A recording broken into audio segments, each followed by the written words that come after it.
Tonight, we will begin telling the story of the Six-Day War, whose 50th anniversary we are swiftly approaching. For Israel, the Six-Day War was a lopsided and miraculous victory. It gave them strategic depth and defendable borders that more than tripled in size. They conquered and reunified Jerusalem. It implanted within them a spirit of pride and security, but also false invincibility and arrogance that came back to bite them very harshly 6 years later during the Yom Kippur War. For the Arabs, it was a total and humiliating defeat, a loss they vowed to avenge. Now, the significance of this war cannot be overstated. All future Israeli-Arab relations were shaped by this conflict. It led to the War of Attrition immediately after, Yom Kippur War 6 years later, Black September 1970, and the Munich massacres of 1972 can directly be traced back to this conflict. On the positive side, it created the conditions for the Camp David Accords of the late 70s and the peace with Egypt in exchange for the territory gained, the various intifadas of the 80s and the 2000s, the Oslo Accords of 1993, the disengagement from Gaza in 2005 are all directly related to these 6 days in June in 1967. So what's the background to this war? We know in May of 1948, Israel declared itself a sovereign nation. The day after the Declaration of Independence, 5 Arab armies, Syria, Jordan, Egypt, Lebanon, and Iraq, declared war on Israel. This was an attempt to smother and squash the nascent state of Israel in infancy to not allow it to get its footing.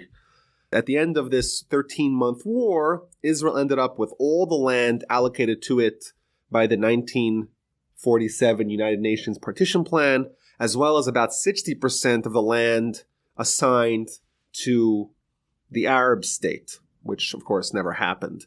Now, Jordan, called then Transjordan, they annexed the majority of the West Bank, and Egypt, they took control of the Gaza Strip. In 1956, the second Arab-Israeli war broke out, known as the Sinai Campaign, alternatively called the Suez Crisis. This was prompted by an Egyptian blockade of the Straits of Tiran, which is the access to Israeli ports through the Suez Canal and to Africa and Asia. Moreover, Egypt, they nationalized the Suez Canal, and there was an uptick of Arab Fedayeen attacks, these border incursions. In October of 1956, Egypt signed an agreement with Syria, and Jordan placed Nasser, the president of Egypt, in command of all 3 armies. 4 days later, Israel, with the backing of France and Britain, they attacked. The war was a success. Israel captured the Sinai Desert and the Gaza Strip, but the ensuing diplomacy was an abject failure. All the territorial gains were reversed within 6 months in exchange for an Egyptian agreement to allow Israeli shipping through the Straits of Tiran and the Suez, and the installation of UNIF, the United Nations Emergency Force, a UN peacekeeping force in Sinai to maintain peace. In the decade between the 56 war and the 67 war, which is the subject of tonight's talk, it was a good decade for Israel. They were no longer facing existential threats.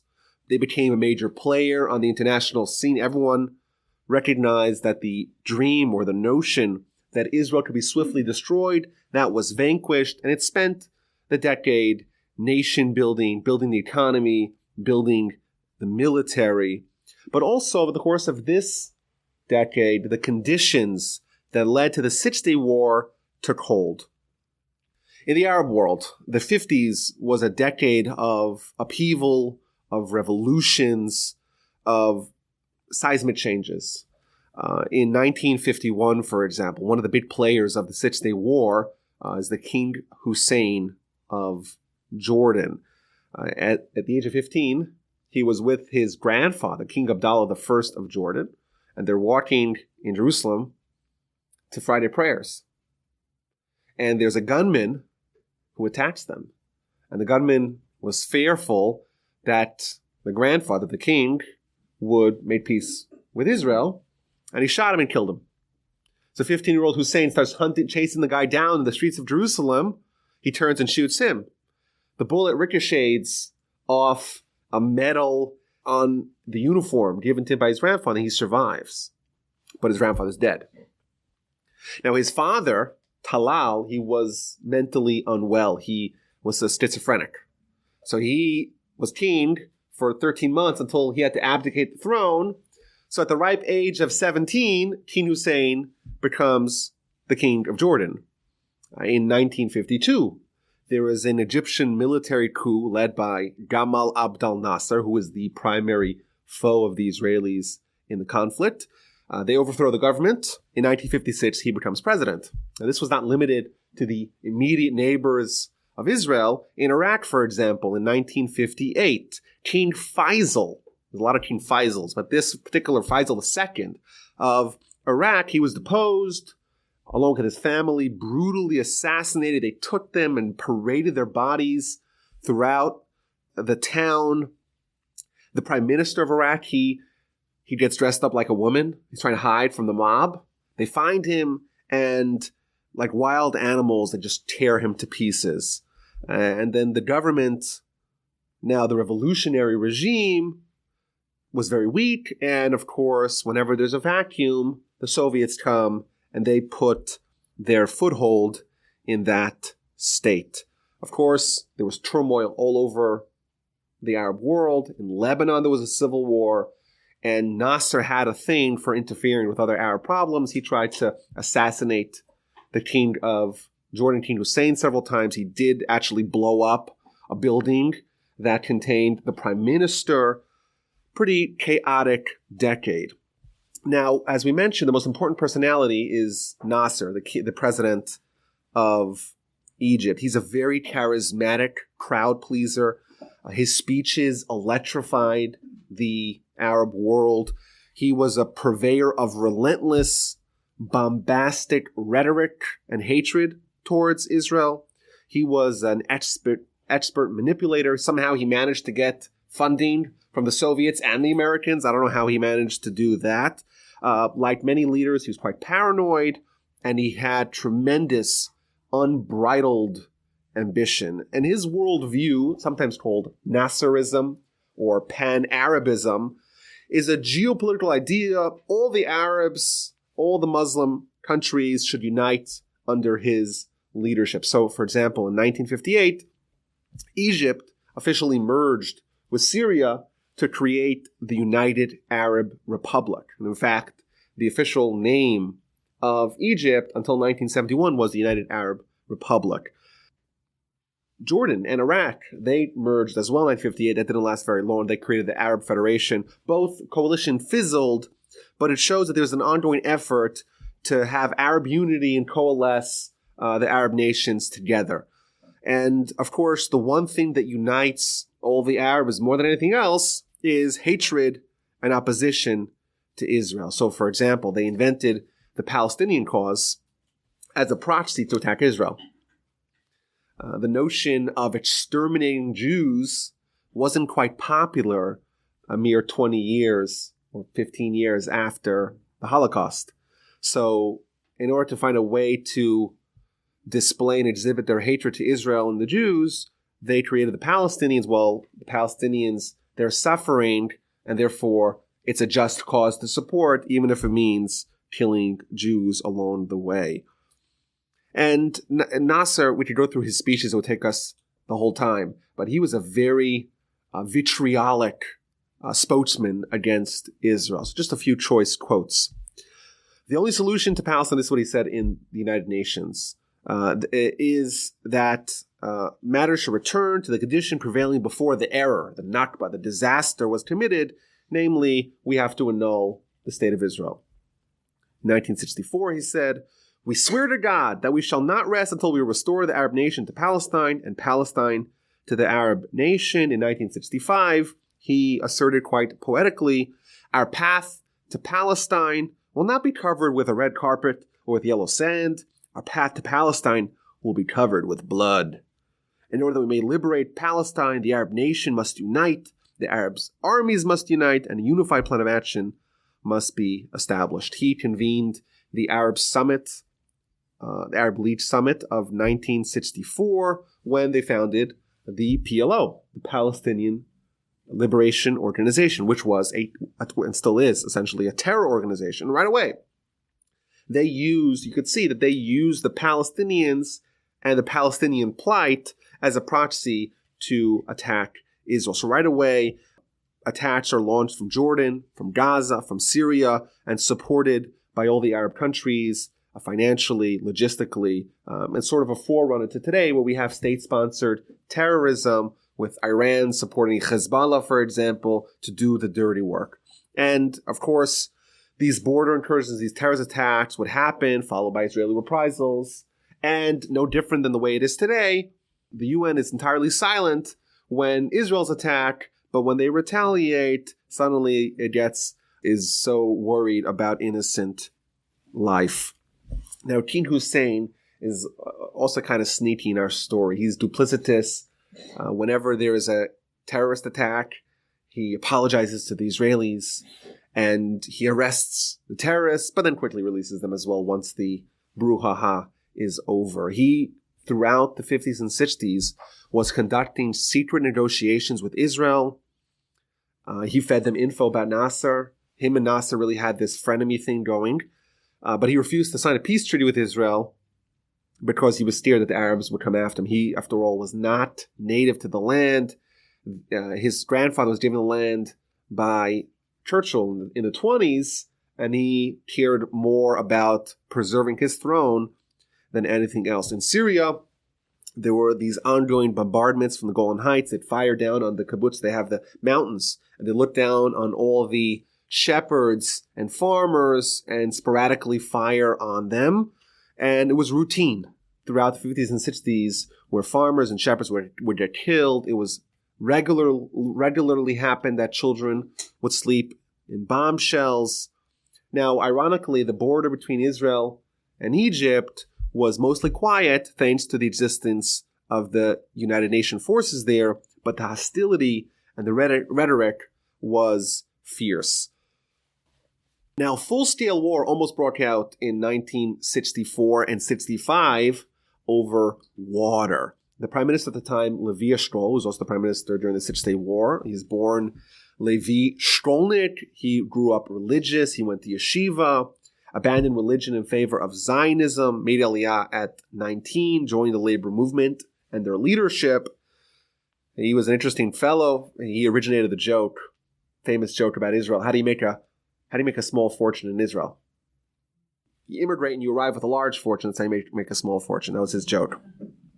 He was the Minister of Agriculture and Finance, and in 1963, Ben-Gurion, who was the founding father and the prime minister since the founding, he had to resign over a controversy called the Lavon Affair from the 50s, and Levi Eshkol became prime minister. Now, his conduct in the run-up to the war, Six-Day War, would be debated for decades. In modern times, his image has improved significantly. But arguably, his greatest achievement as prime minister was overseeing the completion of the Israeli national water carrier, which was an enormous infrastructure of pipes to connect the Kinneret, the Sea of the Galilee, with the rest of the country to provide water from the north to the south and the center of the country.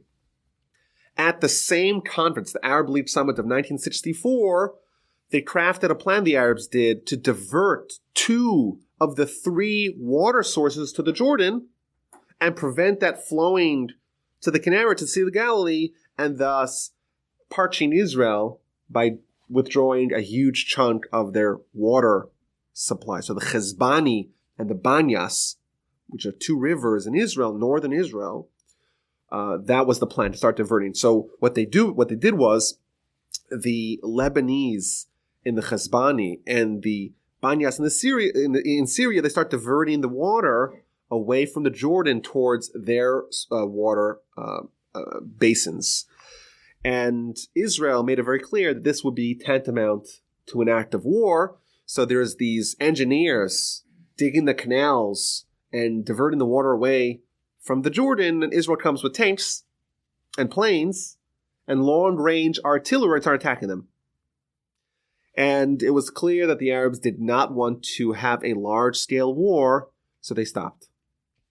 But these exchanges of fire continued and indeed escalated. Another important factor that contributed to the Six-Day War was Russian-Soviet weaponry. In the 1960s, the Russians deposited massive amounts of munitions into Egypt and Syria.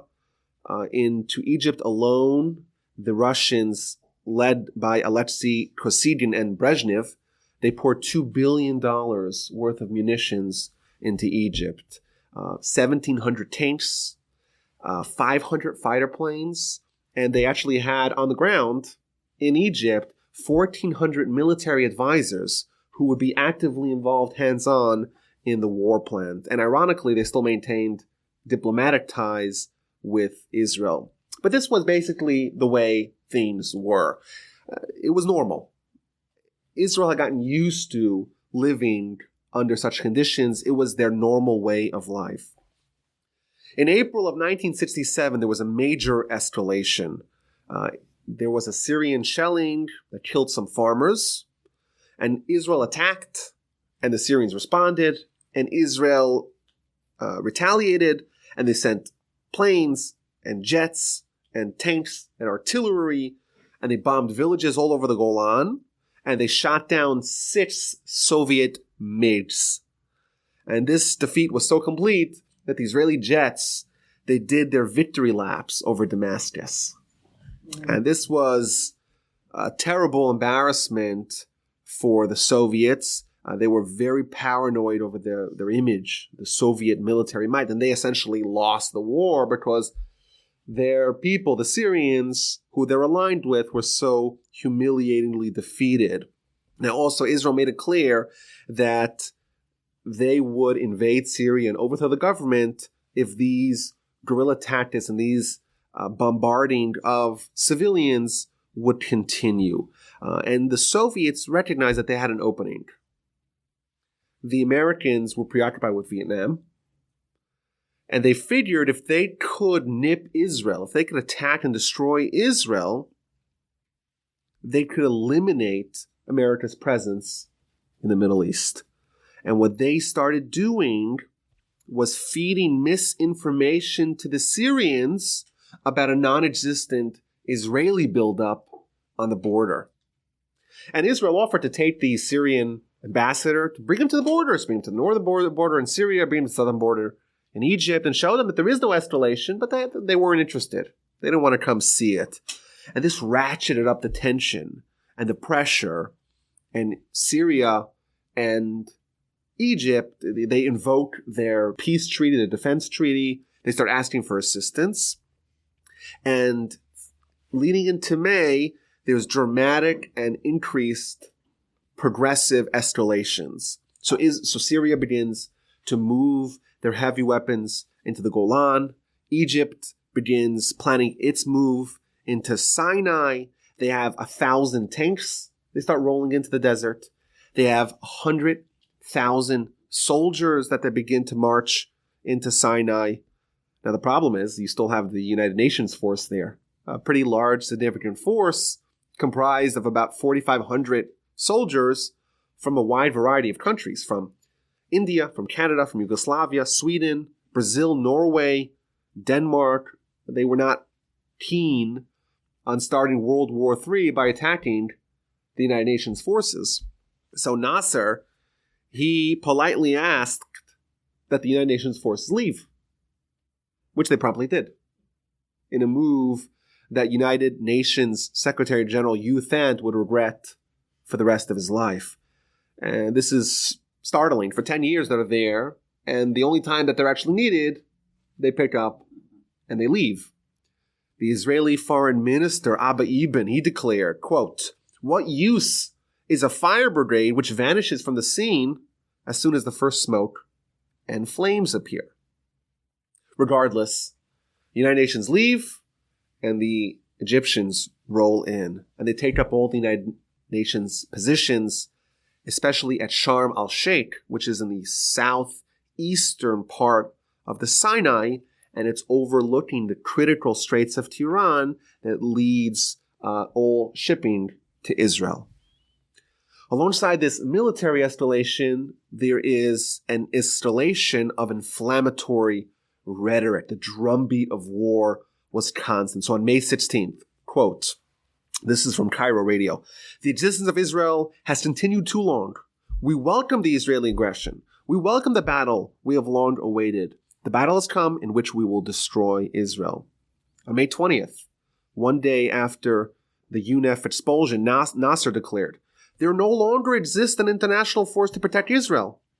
The sole method we shall apply against Israel is total war, which will result in the extermination of Zionist existence." On May 27th, Nasser again declared, "Our intent is the total destruction of Israel." On May 31st, the president of Iraq stated, The existence of Israel is an error which must be rectified. This is our opportunity to wipe out the ignominy which has been with us since 1948. Our goal is clear, to wipe Israel off the map.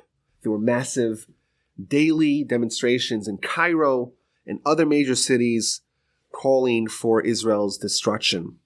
And there were also Arab military provocations. Twice they flew planes over the Dimona nuclear site in the Negev, setting off a panic, of course, in Israel. By the time the Israeli planes are scrambled, they're gone.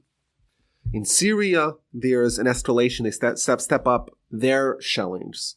What about the Israelis? The Israelis didn't want war.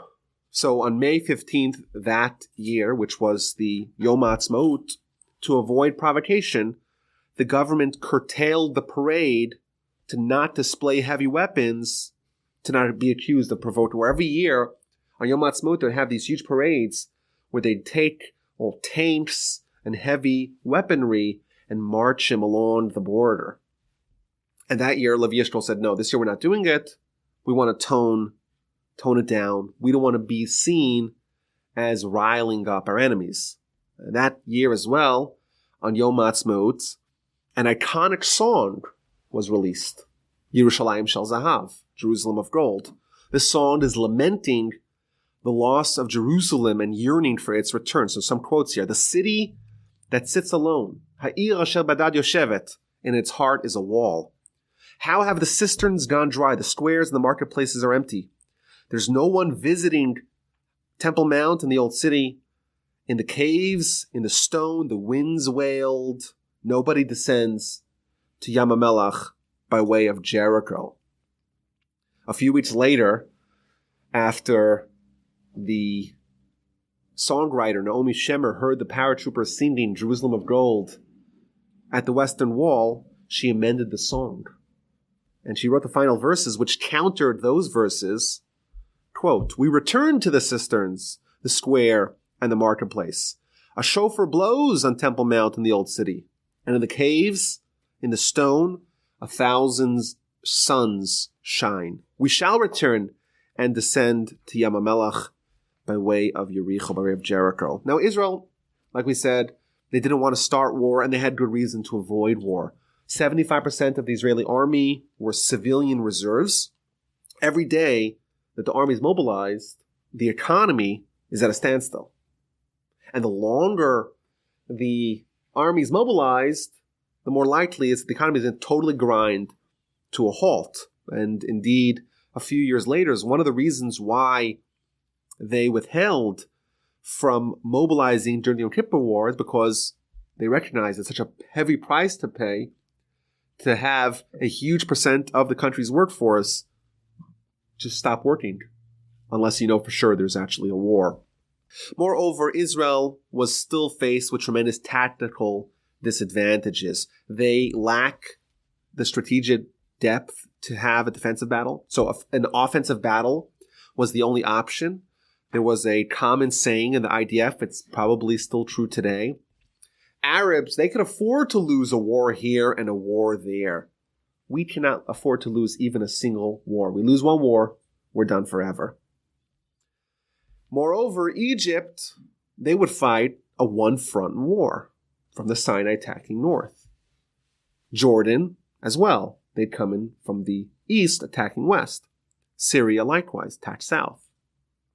Israel would be faced with a multi-front war, which is, of course, is more difficult. You have to allocate resources, and it's much more difficult. Regardless, in the beginning of May, Israel conducted a partial mobilization just in case. Now, the crisis deepened on May 22nd with the first act of war, the blocking of the Straits of Tiran to Israeli shipping. This was a violation of the armistice agreements of 1956, and it's essentially an act of war. And this kicked off a whirlwind of efforts by the Israeli diplomatic team to try to reach out to the international community to help avoid the war. But every effort, every request was rebuffed. Previous friends and allies turned their back against Israel. So France was a historic ally of Israel. In 1956, during the Suez Campaign, they, along with Britain, they joined forces with Israel to attack Egypt and to capture the Suez. France was the largest supplier of Israeli arms. The Israeli Air Force consisted of French Mirage and Mystère planes, and the Israeli Navy was building ships, missile boats, in France, in Cherbourg. But in the run-up to the war, Abba Eban, the foreign minister, goes to speak to President de Gaulle, and he says to him, we have an agreement from 1957 where you guaranteed this armistice agreement will have rights to go through the Straits of Tiran. So what does de Gaulle tell him? De Gaulle has the gall to respond like this.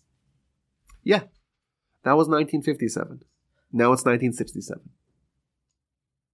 Which is particularly heartless, given that Abba Eban was actually the one who negotiated that particular agreement. And de Gaulle warns Israel, don't attack first. Whoever attacks first will be faced with a French arms embargo. On June 2nd, before the war even starts, the war starts on June 5th, he declares an arms embargo against Israel. They didn't fire a single shot yet. Cut off the spigot. And indeed, that was a pivot that France made towards the Arabs. There's a postscript to this story. This particular ban, it didn't include parts, and it didn't include items that Israel had already paid for. In 1968, after the war, a bunch of Israeli paratroopers led by Rafi Eitan, they carried out a raid in Beirut against the PLO. President de Gaulle of France, he got so angry, he ordered a complete and full arms embargo against Israel, including weapons that were ordered and paid for already. The problem with that is that Israel had 5 220-ton missile boats that were awaiting to be shipped to Israel. They had paid for them. They had already paid for them, and they said, no, sorry, we're not releasing them to you. In 1969, a operation on Christmas, the Israelis, they came and they kidnapped their own boats. They pulled them out of the port, middle of the night, and they took them to Israel, in the middle of the winter. 12 hours later, the French get to their port, they see that there's 5 boats missing. By the time they realized it was ready in Israel. When they got to Israel, they got retrofitted like the Israelis always do. Whenever they buy foreign arms, they always play with them and amend them and tinker with them in a way to their specifications. But regardless, France, the erstwhile ally of Israel, turned their back against them in their time of dire need. What about America? LBJ, after the death of JFK, he tells Israel, you lost a great friend in JFK, but you earned an even better friend in me. And let's see what happens when Israel actually has a need. So Abba Ibn comes and says, wait a minute, we made an agreement.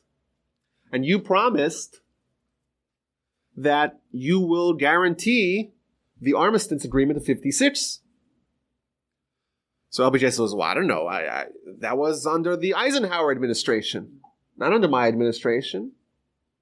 He says, well, we have a paper. He says, okay, well, let's go to the archives of the Pentagon, see if we can find the paper. And LBJ tells him, I'm sorry, we couldn't find the paper. We don't have that letter guaranteeing that we will do our share to uphold the deal. Moreover, he refused to sell Israel any weapons. And he threatened sanctions against Israel if Israel attacked first. When Israel asked, well, maybe you could give us a security guarantee. If they attack us, will you guarantee our security? Will you guarantee to come to our defense? They wouldn't do it.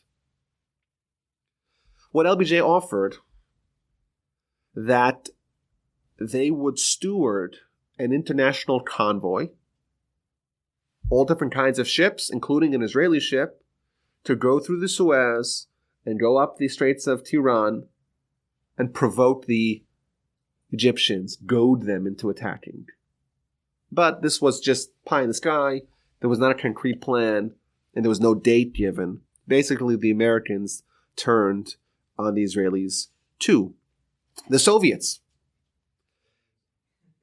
they threatened to attack Israel if Israel attacked first. And Israel, even during the war, they were very hesitant to attack Syria in fear that that would provoke a Soviet response. In Israel, the fears mounted. While Abba Ibn was in Washington, there was a report given to the cabinet that Egypt was rolling in equipment for shooting poison gas into the Sinai. This was obviously dire and desperate, and Eshkol commented to the cabinet in Yiddish, as he was wont to do.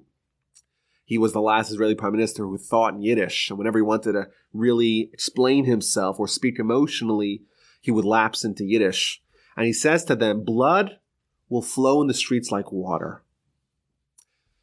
And the situation grew even more grave, and a cloud of distress descended over the country. There were fears that Israeli cities laden with civilians would be bombed. There were terror and confusion and fears that a whole generation, thousands of soldiers will be killed. People, this is only 2 decades after the Holocaust. People were fearful for another Holocaust. There were plans put in place to evacuate Israeli children to Europe, to get them away. Remember, the Arabs, every day they say, we're pushing Israel into the water. We're killing everyone.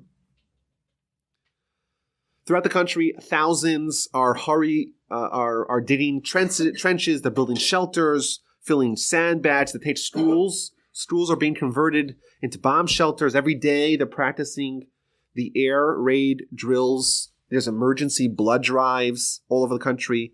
They have plasma flown in from abroad. Israel submits an urgent request to the Red Cross for surgeons.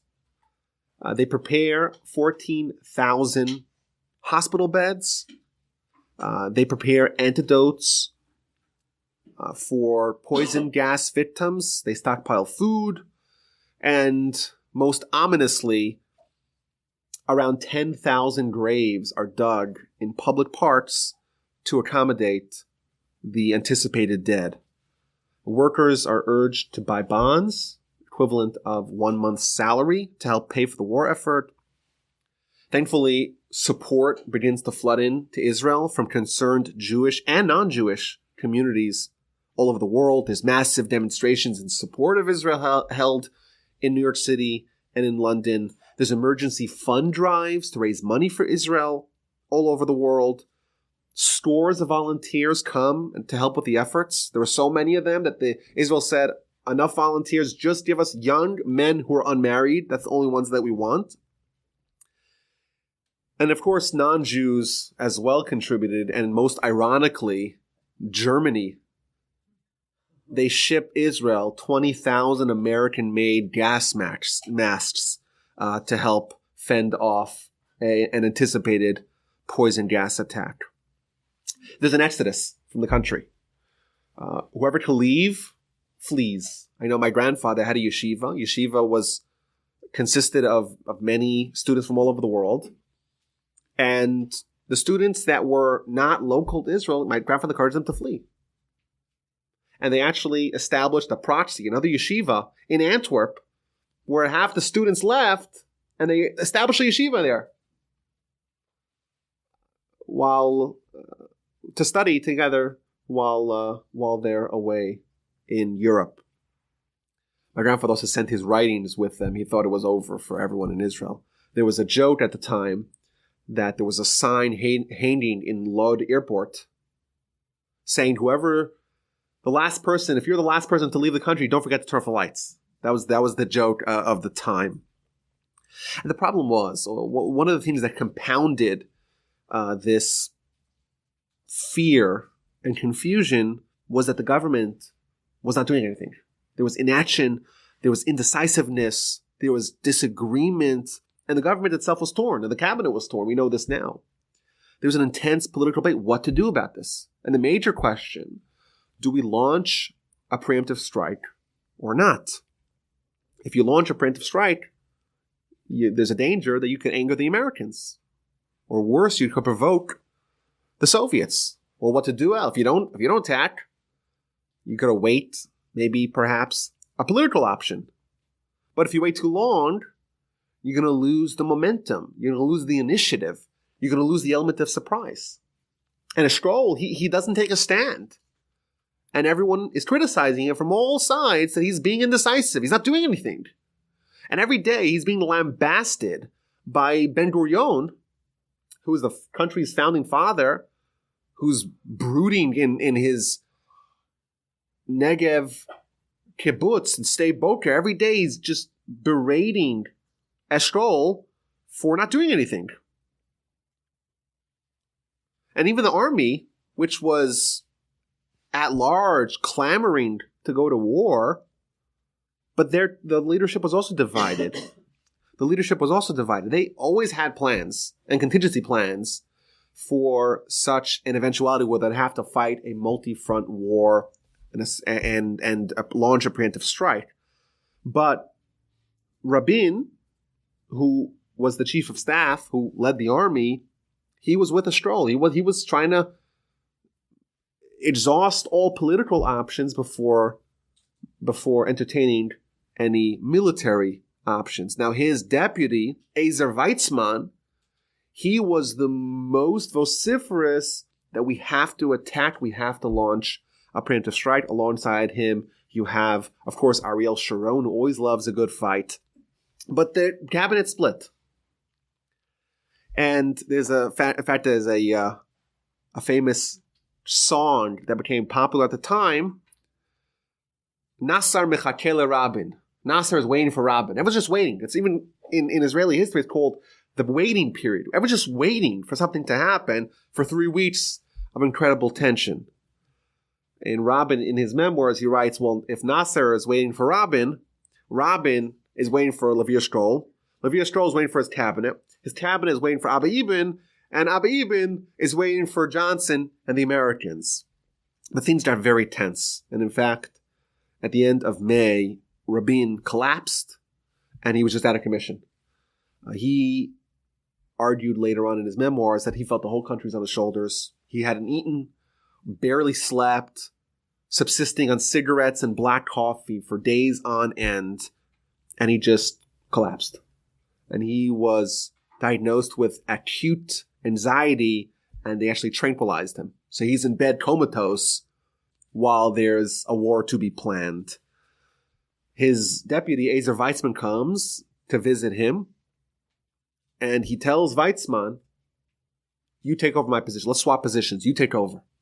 Weizmann says, no. We're not doing that. What's going to happen to the morale of the country if that happens? Where the head of the army suddenly abdicates a week before a war.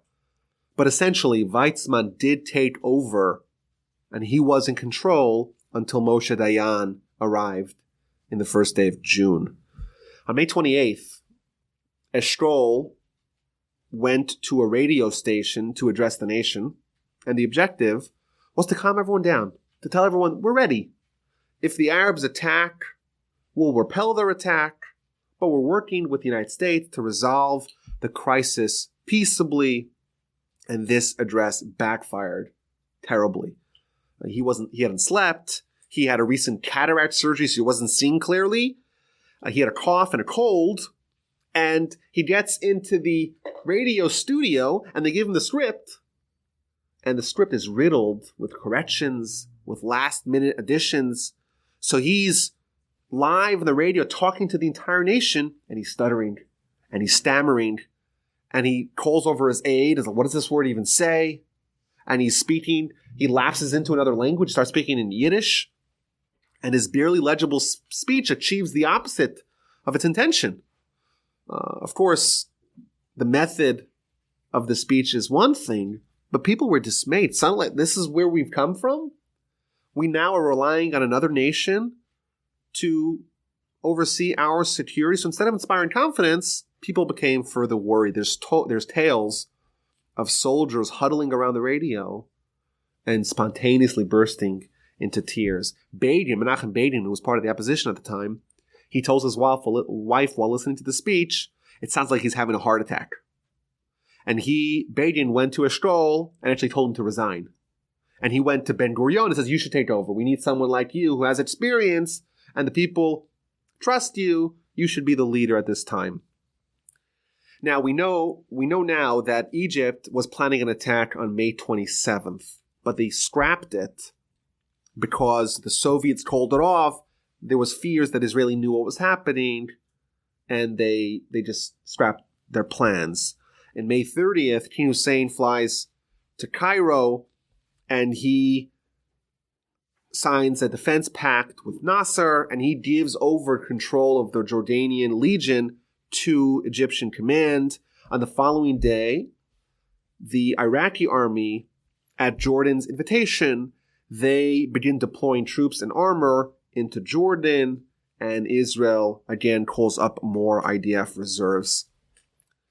On June 1st, due to overwhelming public pressure, a national unity government was formed. Menachem Begin's Cherut party, which had been in the opposition since the beginning of the country, they joined the government. Eshkol reluctantly gave up the role of Minister of Defense. This was, in Israel's history, the Prime Minister always was as well the Minister of Defense. He gave that to Moshe Dayan. Moshe Dayan was a member of the opposition Rafi party.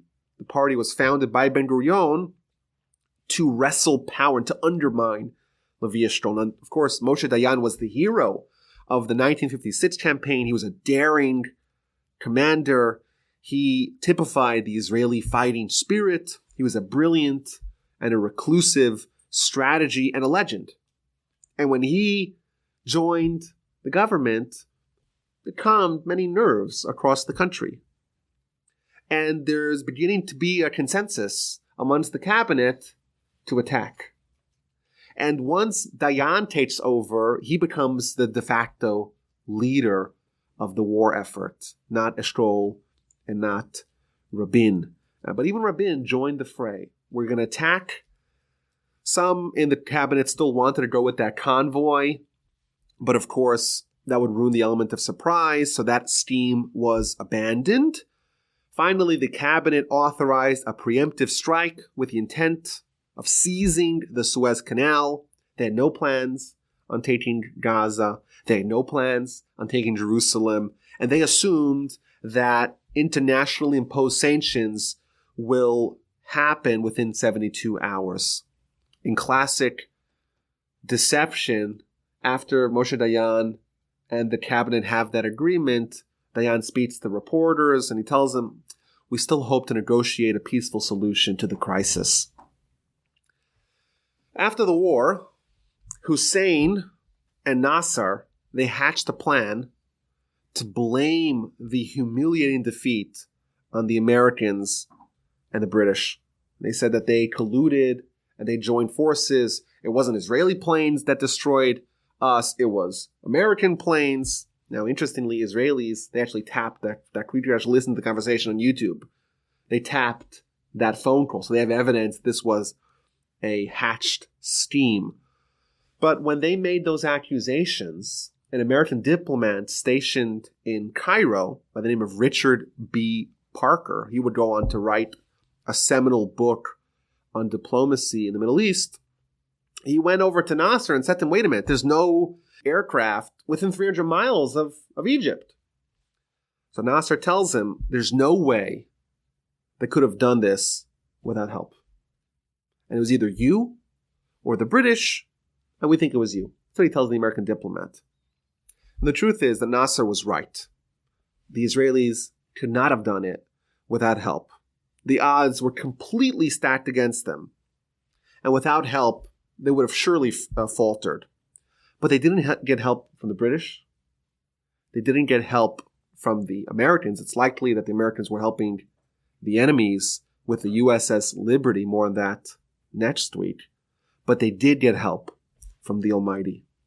The resulting war, which we will analyze next week, was as one-sided a war in the history of human conflict, especially given the huge advantages in terms of troops, in terms of tanks, in terms of airplanes, in terms of international support, in terms of geographical depth of the Arabs, and given that Israel is going to fight a multi-front war. I want to conclude with an interesting and unusual and not well-known vignette. The Gaon of Vilna, he famously said that all events are foretold in the Torah.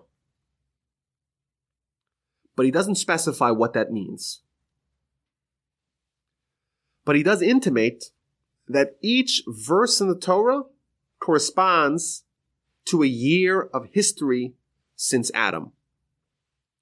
So if you do the math at home, right now we're in year 5777 since Adam, and the Torah contains 5,845 verses. What that means, I don't know. Just to help you with math. 1967 was the 5,727th year since Adam, by our calculations. What is the 5,727th verse in the Torah, which according to the calculation would correspond to that year? That's found in Deuteronomy chapter 31, verse 6. Chizku v'imtzu, al tiro, v'al ta'artzu mipneihem, ki Hashem Elokecha, hu ha'holech imach, lo yarpecha, v'lo ya'azverka. Be strong and courageous. Do not be afraid, and do not be broken before them. For Hashem your God, it is He who goes before you. He will not abandon you, nor will He forsake you. Indeed, as we'll see next week, it was plainly clear in the Six-Day War, the Almighty went before them, He did not abandon them, and He did not forsake them.